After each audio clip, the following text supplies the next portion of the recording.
Yeah. This just in, you were looking at obviously a very disturbing live shot there. That is the World Trade Center, and we have unconfirmed reports this morning.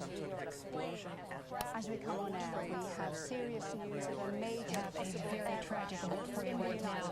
Incredible plane crash into the World Trade Center.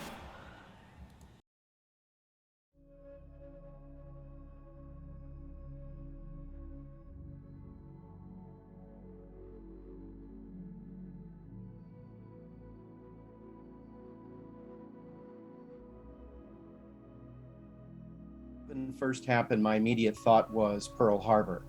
I knew this was going to be my generation's Pearl Harbor. You didn't need to be an historian to know that. And it's interesting that for my parents and their peers, Pearl Harbor was something they experienced as small children. They were born in the mid and late 1930s. So for them, it was less about Pearl Harbor and more about World War II and the Cold War that followed, which, if you think about it, resonates with a lot of the students at ACC now. And when I think of 9/11, I just started working full time at ACC, and I was thinking, what am I going to do with my students in class that afternoon? I'm going to have to start talking about, how do we explain this? How do we make sense of it? How do I help them handle their energy? And then over time, students would ask very obvious questions like, why did this happen? How did this happen? And then when the fighting started in Afghanistan and Iraq, then the conversations were, well, why are we doing that? And then when it kept taking as long as it did, why is it taking so long? And why aren't we succeeding? And well, if you take my class, you'll discover that we've done this occupying thing many times before in the past. And quite frankly, we're not very good at it. We tend to keep making the same mistakes. So the questions that I hear from students is why, and why? And it's very interesting that now that there's a whole bunch more energy in the United States to examine how Americans do pretty much everything, you're seeing renewed energy in how do Americans view the role of the United States abroad. So over time, that's been kind of the change. Why did it happen? How did it happen? And then, okay, well, what's going on over there?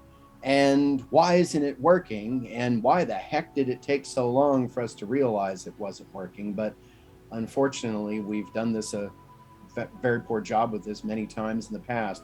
Vietnam, Cambodia, Nicaragua, Honduras, Mexico. How many times have we invaded and occupied countries? Cuba, Philippines, my goodness, how many decades there? So that's been kind of the trajectory of students over the last 20 years.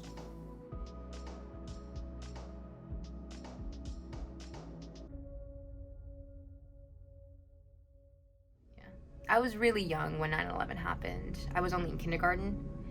And so my memory of that day is very vague, but two things stand out in my mind. And one was, in the middle of that day, I remember just a giant number of my classmates were being pulled out of school. And it was so much that I took notice, and I thought that I was being excluded from something. By the end of the day, there was just maybe a handful of us left.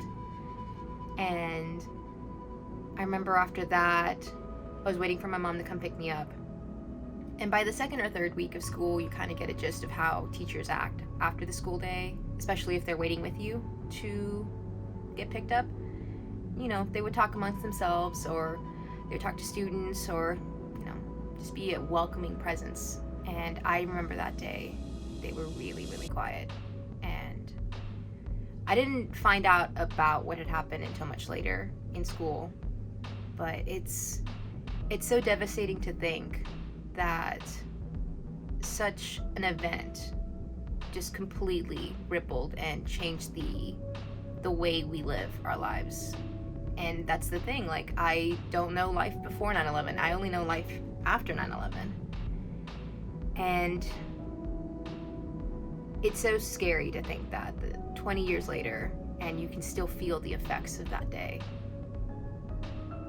I was 8 years old around the time of September 11th, and it's very interesting thinking back on that particular moment in time, me being 8 and having a brother, an older brother who's about 10 years older than I, and the comparison of our memories on September 11th. As a small child, and even now as an adult, I don't really recall feeling very scared or personally, emotionally impacted by the events that had occurred, despite, you know, the magnitude of it. I remember feeling a lot of residual feelings of the adults and older children, teenagers, and how they felt during that particular time. But I don't remember those feelings as being my own.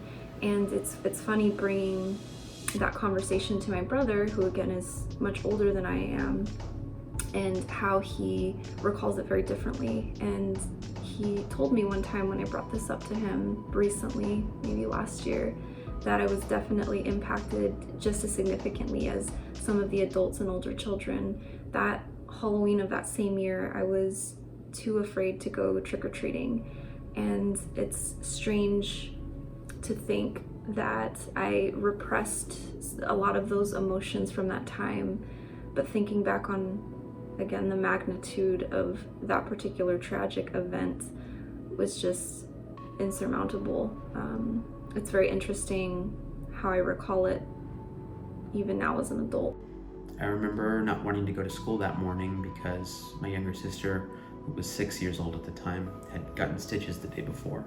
And so she was just recovering on the couch and watching cartoons, and I wanted to do all of that too. But my mom said, no, you need to go to school. The very first class I had was gym, and I got out at 9 o'clock, so Central Time here in Texas. And everything seemed normal until we got back to our homeroom class. And usually our teacher would be waiting for us there, but this morning she was in the hallway with another teacher and it looked like they had been crying. So we didn't know what that meant. We just went to the classroom and waited.